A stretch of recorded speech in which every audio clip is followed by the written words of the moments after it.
मौत मजनूना है कि लैला पिता तारी हम मुखे में लुका जाए पक्का ना। हां ठीक है। तुम भी डइबू तो हमरो चोट लागे। तार बाबूजी तारे के 2 फट मरी है हमारा 4 फट लागे। पता चलेगा गोलू राजा भाग के मकई खेत में लुका रहे हैं ना हो वो हम प्रेमी ना है ना। ऐसे ना होई। अच्छा किससे प्यार करते हैं हम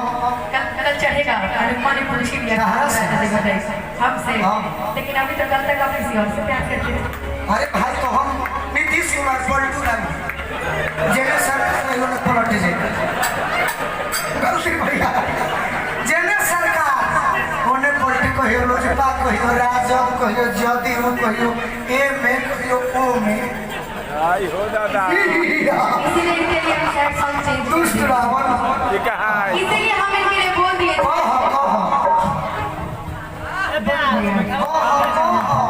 अरे बॉस तने को देखो ना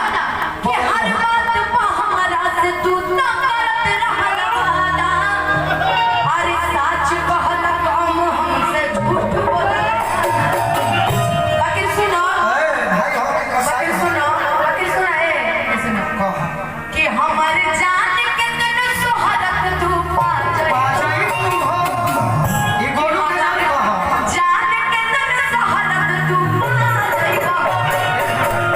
हर बात जायज बा एजा के जुटल लोग कही रूपो कही है का रुपई बात गोलू के कहे के चाहे के हम के कहे हमरा के रहे के चाहिए ना दीदी लोग कहले शुरुआ भर पानी अगर छानही पमरब तो छानही कोरियानी से पानी ना पइबो आ हाइट में कतनो जे लामा हो जइबो तो बाबू के बाबू ना लइके को ये बात मुझे के बात ये ये बात ही है मुझे के बात सोहरत तो तू जब बहुत तू जब बहुत सुनो सुनो तू जब बहुत ओकरा के बुझ हम बुझ गइला अजीत भैया मनोज भैया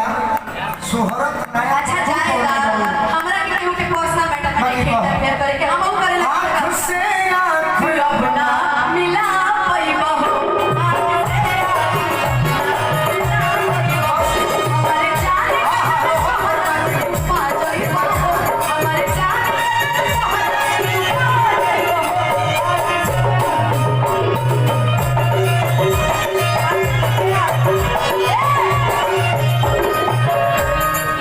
अनु अनु के तरफ से अनु के नाम पे हो ई अनु के नाम पे हो ए रोहन परमार भाई शुक्रिया बहुत बहुत देखो ये बड़ी निमन सॉन्ग कौन सी जी कहले बड़े कि हमर जान को तनु सोहरत तू पा जइबू बाकी सुनो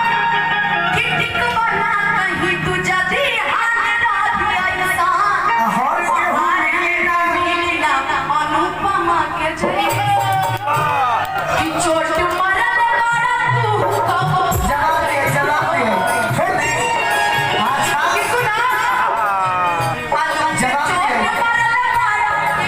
अनु हमरो नाम अनु के चोट मरल बड़ा कब खा जइबो आसे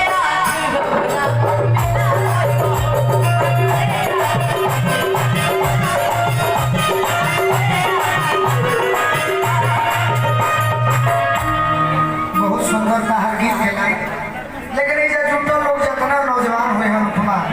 भाई हमारा बहुत ही सुंदर गायक हमारे दिल के करीब संगीत प्रेमी भाई आई बड़ो जख्मी भैया आज जे भी संगीत से जुड़ल हुई हीना जी बड़ी रूपा है ना तो हरो सब कुछ हो सकते नहीं जो नहीं गीत बा कि आँख से आँख अपना मिला पैबू बा कि पैबू बा पैबू बा ये कोनो लड़का लड़की अच्छा खातिर जरूरी है हाँ जरूरी है जरूरी ही बात कि तू अपन बात हमारा से कह अच्छा एगो बात बताई लिखल हो अच्छा एगो बात बताई हाँ। जब एगो लड़की कोनो गाना गाई बिल्कुल बोल ना सकते करे लड़कियों खातिर गाना बनावल बा ऐसा कि अच्छा, जब कुछ हम एक मिनट अगर देखिए कुछ गाने ऐसे होते हैं कि नजर के सामने बजाना जिगर के पास कोई रहता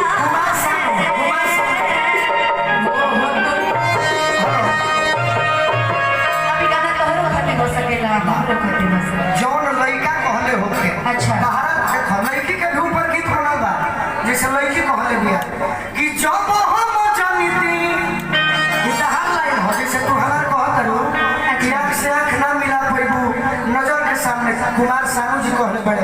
आँख से आँख ना मिला पैबू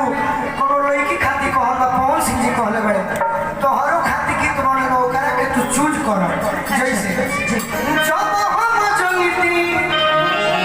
कि सैया मिली है परिया जब तोरा पसंद नहीं की जब तोरा लायक नहीं की तो यह काम कर कि जब हम जंगती कि सैया मिली है परिया चढ़ल तिलक फेर होइत कुआरे रही रही ऐसा चढ़ल तिलक फेर होइत कुआरे रही ऐसा कुआरे रही ऐसा की कुआरे रही ऐसा एगो बड़ी बात चीज बा कि नहीं हो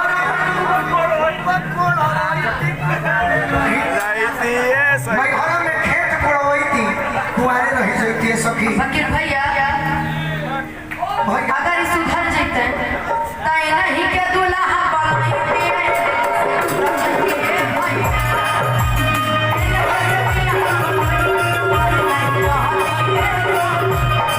अच्छा हम नेमन रही थी तो तू हमारा के दुल्हा बने तू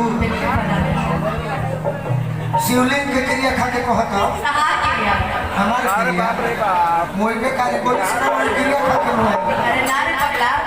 बस करे रे पगला रहे दे जवन देले मारे कर पहिले कथना छुआ तरी सो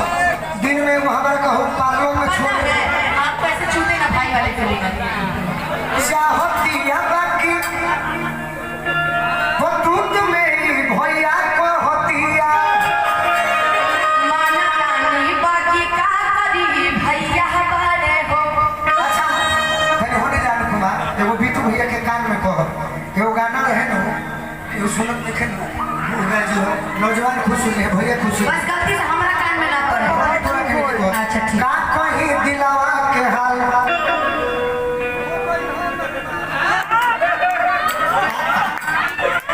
कहीं दिलवा के हाल कि हम हो गए बेहाल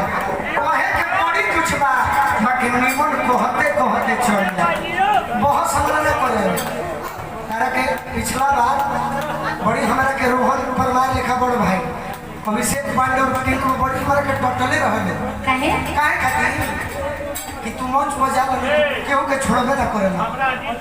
बाकी हम कहनी कि भैया अनुपमा अगर हमारा संगे गावत होखस